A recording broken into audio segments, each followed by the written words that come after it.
Dernier bulletin de l'année pour nous. Bienvenue, mesdames, messieurs. Les centres de services scolaires de Lac-Témiscamingue, Aricana et de l'Or-et-des-Bois font partie des 7 C2S qui sont visés par une action collective autorisée plus tôt ce mois-ci par la Cour supérieure. Deux demandeurs en sont à l'origine. Elle vise aussi les gouvernements du Québec et du Canada.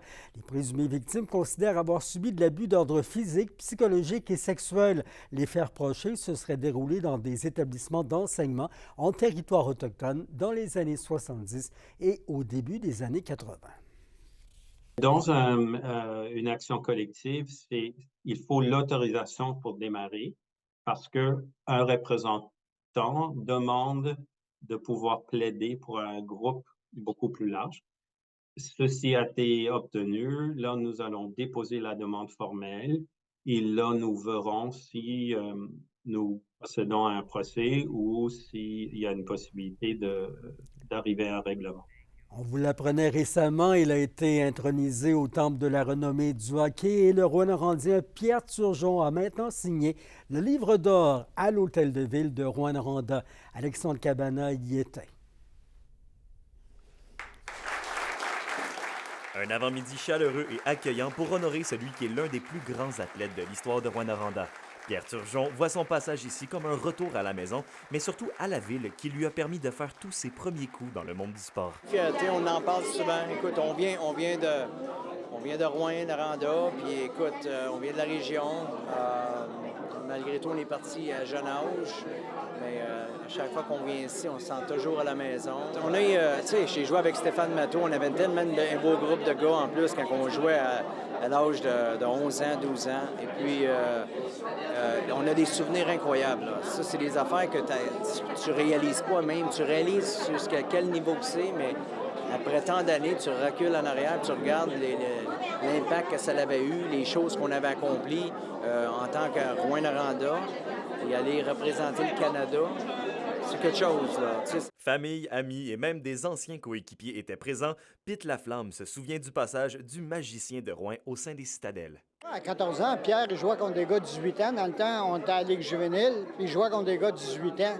Puis il y a de ses anciens coéquipiers qui sont ici, là, après-midi. Puis les gars, ils disaient tout le temps, il y a 14 ans, il va se faire blesser. Pierre, il avait le don. Contre Val-d'Or, il avait compté 5 buts le soir parce qu'on n'avait pas de permission de le faire jouer sur semaine à l'extérieur. Il avait eu la permission l'après-midi. On était cherché au séminaire Saint-Michel, il était à sa patinoire à l'extérieur. On avait fait sa poche, puis on y a embarqué dans l'autobus, puis on était à Val-d'Or. Il a fait 5 buts. Maintenant, Pierre Turgeon figure aux côtés de Dave Keon et de Jacques Laperrière au sein des Rouyn-Norandiens, membres du Temple de la renommée du hockey. Exact. J'étais un jeune ado quand Pierre Turgeon était au Forum, jouait pour le Canadien de Montréal, un ex-nordique aussi. Donc Pierre Turgeon m'aura permis de justement passer au Canadien dans mon cœur. C'est une fierté, un joueur local. Évidemment, quand on était jeune, on se voyait dans les Turgeon, les Desjardins, les Matteau et compagnie. C'était des symboles puissants. La fierté d'être de Rouyn-Noranda, on la vit en culture, on la vit dans l'art, mais on la vit aussi dans le sport. Si Douce Rebelle est la devise de Rouyn-Noranda, les membres du conseil de ville se sont fait un devoir d'accoler cette étiquette Douce Rebelle au magicien de Rouyn, qui était réputé en tant que meneur silencieux mais ô combien flamboyant. Il fit exactement dans le moule de Rouyn-Noranda. Ça décrit bien les Rouyn-Norandiens en général. Sévérant, fier. Il a toujours été un Rouyn-Norandien. Il demeure encore aujourd'hui. Alexandre Cabana, RNC Nouvelles, à Rouyn-Noranda. L'environnementaliste Marc Nantel et le Centre québécois du droit à l'environnement l'emportent à nouveau face à Glencore. L'entreprise qui opère la fonderie 1 à Rouyn-Noranda en avait appelé d'une première décision qui l'obligeait à dévoiler des données environnementales de ses rejets de contaminants dans l'air.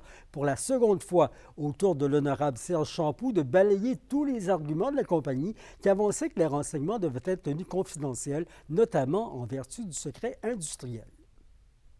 Les raisons évoquées, c'est qu'on dit que c'est un secret industriel. Puis les documents le document que je veux, c'est un document qui a des numéros de clients, client 1, 2, 3, 4. Et puis on indique le tonnage qui a été vendu à la fonderie ou qui va être traité par la fonderie. Puis 6 éléments qui sont cancérigènes et potentiellement cancérigènes. Puis on donne le pourcentage dans chacun des tonnages.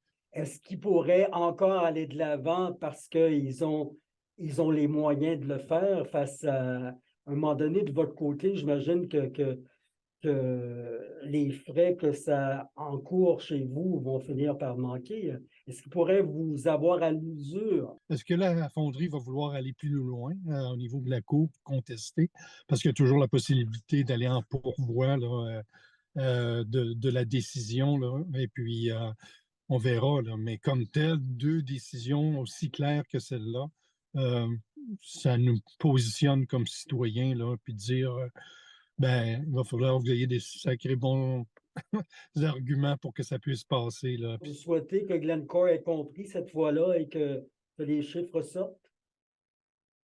En fait, oui, parce que c'est important, hein, parce que ce document-là permet à un citoyen de vérifier la qualité des produits qui sont traités dans la fonderie. Puis dans la littérature actuellement, là, c'est très clair que dans les années qui vont venir, des fonderies comme la fonderie Hearne à travers le monde, les produits qui vont être traités vont être encore plus pollués. Puis ça, c'est dans la littérature qu'on trouve ça. On va se retrouver, regardez, à Rouen, ils vont augmenter là, le traitement des téléphones cellulaires, leurs fameux 500 millions là, qui annoncent comme étant là, pour renouveler l'usine. En réalité, c'est pour augmenter leur traitement des produits là, hautement contaminés. Un film de chez nous pourrait se retrouver en nomination aux Oscars. Le court-métrage Chat mort, réalisé par les Rouyn-Norandiens Annie-Claude Caron et Danick Audette.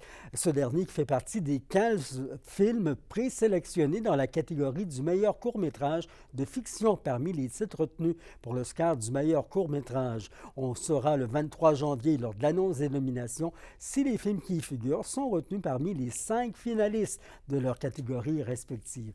La 96e cérémonie des Oscars a lieu le 10 mars à Hollywood. On dirait que ça fait même pas 24 heures qu'on le sait, c'est un 24 heures comme plein d'émotions.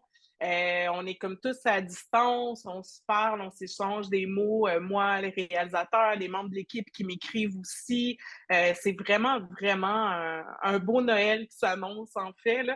Ça commence bien les fêtes. On est à côté de cette année vraiment des gros noms qui ont fait du court-métrage.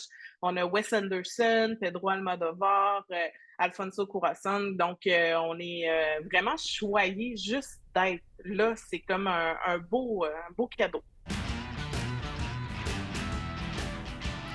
Dans le monde du hockey collégial, les Gaillards du Cégep de l'Abitibi-Témiscamingue passent en Division 2 l'an prochain. Dans un communiqué, le Cégep indique que la décision permettra d'assurer la rétention des étudiants athlètes de la région tout en permettant aux joueurs d'améliorer leur expérience sportive et scolaire. En évoluant dans le 2, l'équipe aura également moins de longs voyages. Cette saison, chez la Division 1, les Gaillards présentent une fiche de 4 victoires, 15 revers. La première fin de semaine des fêtes qui sera douce et souhaitons-le sécuritaire. C'est nuageux ce soir et cette nuit avec un mercure de moins 9 à moins 11. Demain, ça se dégage avec moins 3. Les nuages reviennent dimanche et le mercure sera à 0. Bonhomme hiver qui sera chaud lundi pour Noël avec plus de 5 degrés. Attention. C'était vos infos régionales. À vous tous qui vous joignez à nous pas mal souvent. Merci aux parents, enfants, amis chez vous. Joyeuses fêtes. Je vous retrouve le 3 janvier. Amusez-vous. Soyez heureux et prudents. Vous savez qu'on tient à vous. À bientôt. Au revoir.